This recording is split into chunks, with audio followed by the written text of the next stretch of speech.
Hey, and welcome to Dr. G Speaks. I am Dr. Kristen Guillory, and I am so very excited to help you experience a life of freedom, faith, and fun you may not even realize is possible. Listen, I know you feel held back, I know you feel stuck, and I know you are hiding. As a coach and the author of Look, Stop Hiding, How to Find Your Voice and Never Dim Your Light Again, you will get to listen to some amazing stories, receive some homework, that's the professor in me, and get some tools to help you live the life you deserve. It's time to quiet the noise and walk in the fullness of who God created you to be. It's time to stop hiding and start thriving. Together, we'll uncover your potential and ignite your journey to a fulfilling life, a life of freedom. So this last week, I returned to what I considered my second home third home for many years, Arkansas. And the reason I said my third home, I was there many, many times. I was often there for a few years for various opportunities, coaching, speaking engagements, and I always am so honored when I get to visit to support the amazing people. So I was back for a couple of speaking engagements. I led a group coaching experience, and the first engagement was being interviewed for a launch event. And at the end of my interview, there was a question that was posed to me. And the theme of this event was living the life you deserve. And so an awesome woman said, Dr. Lee, essentially, I didn't grow up being outspoken like you and having the personality trait like you. What is something that I could do? And I've had many mentors in my life tell me that I needed to change. I didn't need to be so introverted. And I said, well, it's not about being me. It's about finding those qualities in you and allowing those amazing qualities to come out. And what really stood out to me in that question was that she said pretty much every mentor, a lot of her mentors have tried to change her, have tried to get this brilliant woman to be different. And it was a lovely moment. The room supported her, held space, and it was awesome. 2 days later, I had a conversation with a woman who is an ambassador for a brand, a national brand. And she reached out to me for speaker coaching because she got some feedback on one of her latest talks. And the feedback was, you seemed too rehearsed, you seemed nervous, and a few more things. And she was confused because she said, I led the same talk 2 days prior and I got great feedback. And people told me that it was amazing. And they told me that it was great, but I got this feedback from this particular market that just it confused me. And in both of these situations, both of these women are women of color. And the majority of this not great feedback has come from men. So the first example, or the first woman that I shared, I met at the event who said that all her mentors have wanted her to change essentially. She shared in a post that she had a CEO of the business who called her in off the record and told her to speak less because no one cared what she had to say. She said two vice presidents backed him up, and the CEO told her that she was effing weird. And she said, I believe them. I even requested to rescind my recent promotion. The woman who is an ambassador for this company told me that the feedback came from a talk she gave in front of about 50 white men. And this is a Black woman. And the feedback did not come directly to her. Someone's in that audience called her boss. She seemed nervous. She seemed too polished. She seemed too rehearsed. And I'm talking to her, and I could tell that she was starting to blame herself. And I said, first of all, what we're going to do, we're going to celebrate these other opportunities that you had where you got the great feedback. And listen, it's not about constructive feedback. It's not about getting and hearing and receiving opportunities for growth. It's about feedback that is laced in either toxic masculinity, sexism, and or racism. For the first woman who said that she was told off the record, nobody cared what she had to say and that she's effing weird. The audacity of these men to say this to her. The audacity. The second story, when she was telling me this, I said, well, first of all, we can't make any changes to this until we know what they mean. To say that you seem nervous, what are they talking about? In what moment? Can they give an example? That you seem too rehearsed. What does that mean? Give some feedback that you can implement. There's one thing about giving an opinion. There's another giving me some constructive feedback. They did not give her any feedback. I chatted with one of my clients after that who is a white male, and I brought this scenario up to him, and he brought a perspective that I didn't even consider. And he said, well, Dr. Guillory, she might have been nervous. I mean, she might have been nervous. A Black woman in a room of 50 white men, she might have. And I appreciated him saying that. I appreciated him saying that because whoever called, there seemingly was no empathy or anything. It was complaining. I spoke to a colleague of mine, Black woman, who's an executive at a top Fortune 500 company. And she told me her first couple of years in the business, she was told she was too professional, too professional. I would have said, I've never heard of that in my life, but I had. An amazing woman I've been mentoring who's now like a sister for about 15 years. Her first job, her first corporate job outside of college, she was one of the few Black women at this national ranked company. And she was told, you're too professional. We didn't know you had a child.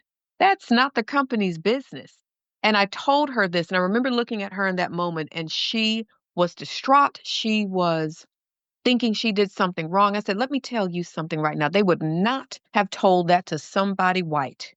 They would not have told that to a man, but they tell you, not only one of the youngest people at this company, but one of the only Black women, and your feedback, the only feedback you have is you are too professional. You're too professional. Executive colleague, you're too professional. The ambassador, you seem too rehearsed. The other woman, speak less because no one cares about what you have to say.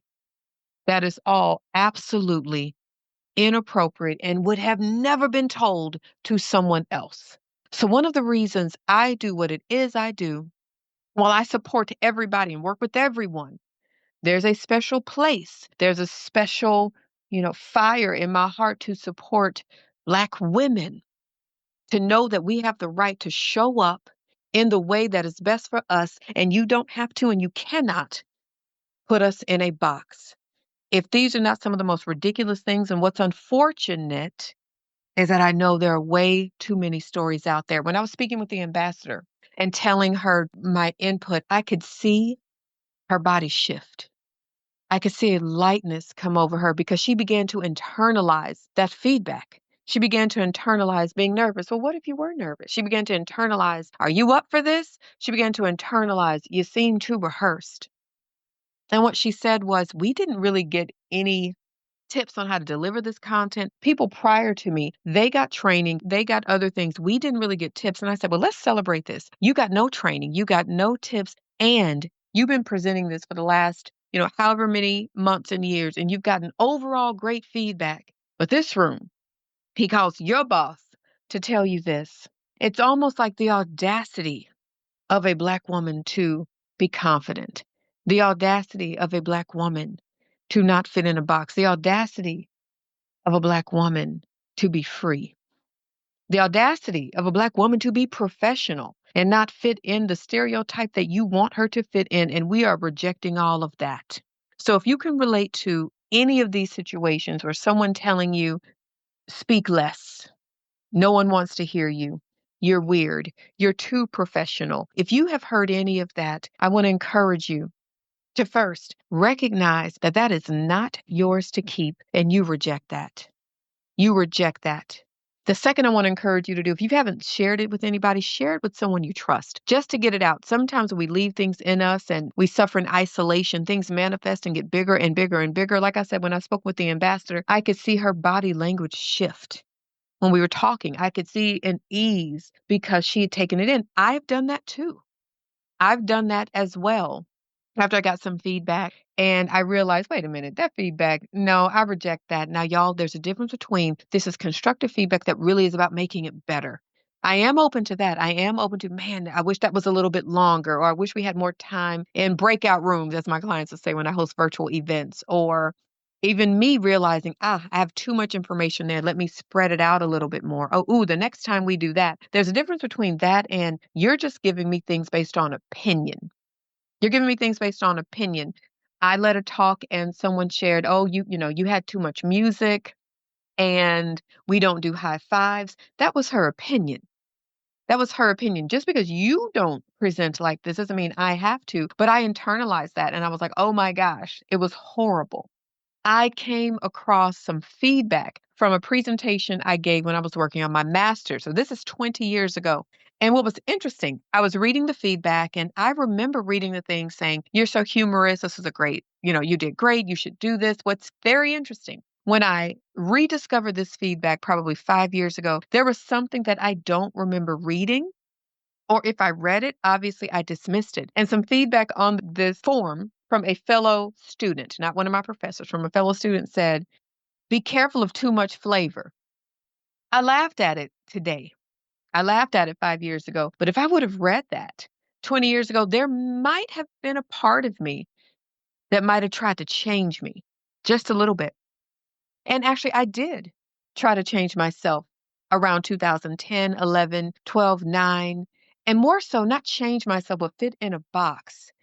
And there's a video of me, my first promo video, and I am so nervous and I am almost making apologies for using slang because I was still figuring out who I was and also who I was as a speaker and who I was as a public figure. And not realizing that I didn't have to hide, that I didn't have to hide who I was, that I didn't have to hide certain things.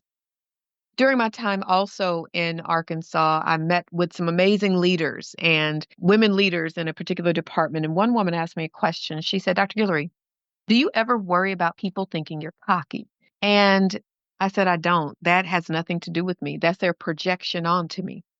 And I went back to her and I said, you're asking me that because people have called you cocky or you thought you were. And I said, people don't ask men if they're worried about if they're cocky. I'm confident, not cocky. Now, has there been a time where I worried about coming across cocky or bougie? Absolutely. Yes, absolutely. I've dimmed my light. I remember being at the home of one of my friends, and a group of people came in and they said, what do you do? And I said, well, I don't want to sound bougie, but I'm a professor. His wife said to me, why did you say it like that? Don't do that again. I was like, what? She's like, don't do that again. You don't have to say not to be bougie because that just make the room uncomfortable. Speak your truth. I appreciated that. About a year later, I had a job interview, and the woman interviewing me asked me essentially, would you share your feedback that you've gotten as a professor? I said, well, not to brag. I'm often ranked as a top professor with my feedback. She said, why did you say not to brag? I said, I don't know. So it's almost this thing, this unintentional thing to let me dim who I am because I don't want to come across bragging. I don't want to come across cocky. I don't want to come across too much. And I wonder how many women have thought that and adopted that in some way. So today, I am human. I don't want to hurt people's feelings. I don't want to do any of that. But very often, when something is projected onto me, it has nothing to do with me. If someone sees me living my life the way I do, and they feel that you're cocky or who does she think she is, that has nothing to do with me. Someone actually told me that when I hosted my event, the extravaganza. Someone said, the former me, she said about herself. She said, the me 5 or 10 years ago, I might have looked at you and thought, who does she think she is to be hosting this public event to celebrate her 10-year anniversary? Like, who does she think she is? She said for herself that she was glad she was in a more healed place and she was very happy for me. So when things are projected onto me, they have nothing to do with me. Nothing to do with me. At the launch event where I met the amazing woman who said that people had tried to change her voice, I got a question, or actually not a question. Someone came up to me at the end and was saying, thank you so much for sharing. And when you first started talking and you mentioned that you hadn't really experienced barriers, I remember thinking, ooh, she's sounding privileged. And then she said, but I had to check myself and I realized I was projecting onto you. I was projecting some of my stuff onto you. And I commended her, first of all, on her honesty to share that with me, and two, on the willingness to sit in that and shift into realizing that was something on her because she said to me, Obviously, you've had some barriers and things because you wouldn't be able to talk the way you talk on that stage if you haven't. And I said, absolutely. Absolutely, I've had barriers, but things that people consider barriers and hurdles in their life, I haven't considered mine. I've never considered being a woman a barrier. Oh no, I'm a woman, so this might happen. Oh no, I'm a Black woman, this might happen. Yes, I have experienced discrimination and isms and sexism and racism, but I've not said being a woman, being a Black woman is a barrier. I have never leaned into that. Never have. The biggest barrier in my life has been myself. Has been myself. Yes, have I learned that when a university was booking people to speak, the men that were brought up to the table, it was an immediate yes. But when my name was brought up, they wanted all the information about me and justification. And the woman who I called my champion at the table was going to push. She was pushing for it. There was a vice president in that room at the table who was like, I don't know about this. I don't know about spending this amount of money. And she said, but they had no hesitation on spending it for the men that were brought up, and they didn't even know them. So the vice president came to the speaking event where I was the lunch keynote. He sat in the front row because he came to almost question why they brought me in, to question why they paid that amount. I wasn't worried about that because I know what it is I do. I know the gift. So I did my thing. Y'all want to know what happened? He came up to me, or he sat next to me and said, here's my number. I need your help. So the thing is, I've been there, but the barriers, there's no barrier big enough to get in the way of the anointing on my life, the gift on my life. I've been my biggest barrier, my own doubt, my own pride, my own not asking for help, other things there. So these women that I've just mentioned, the one at the event who said her mentors have tried to change her, the ambassador, the woman who asked me about being cocky, the woman who said she projected onto me, I commend them on their courage to say something and ask the question, ask for help, point out something, because I didn't do that for such a long time. I commend them. So if you can relate to any of this, no, we reject all of the stuff that has nothing to do with you, things being projected onto you, opinions being put on you that have nothing to do with you. Number two, remember, go tell somebody. Weaken the toxicity of that thing in our mind when we tell someone. And I want you to remember those very things that people may be pointing out as wrong. It may be your superpower. It may be your superpower. The woman who at the event who mentioned that she was an introvert and a few other things, I said, how can we look at that to be your superpower? The woman who's the ambassador, we talked about what is your superpower? What is your essence that we can add in this? The woman who asked me about if I worry about being cocky, and I said, no, your superpower is this. And then the other woman who asked me about the privilege statement, we talked about some areas in her life. So listen, ladies in particular, we are rejecting what does not belong to you. We are walking that walk in our gifts, and you don't have to become anybody else but you. You already have everything in you that you need. Yes, coaching is there to support and guide, absolutely, in those things. I'm not saying I'm a coach, yes, but I could not coach the people I coach if they not already have in them the amazing ability, the amazing gift. I'm supporting them into, making it better or showing it in a way that meets their audience where they are. Sit in your gift. Know that your voice is enough. Know that you get to show up in the best way that you'd like to for the situation, because showing up is going to look different. For me, showing up is on stage doing what I do. Also, showing up is taking a nap. You get to show up in the best way for you. And once again, if you've ever heard anything like this, you can say, I reject that. That had nothing to do with me. I'm owning my gift. I am owning how amazing I am. Your affirmation for today. My voice is powerful just as it is. My voice is powerful just as it is. And we're going to add something to that, y'all. My voice is powerful just as it is, and I will make no apologies. My voice is powerful just as it is, and I will make no apologies. Thank you so much for listening to the Dr. G Speaks podcast. And if you enjoyed this episode, please share it with your friends and family. Thanks again, and I'll see you next time. Deuces.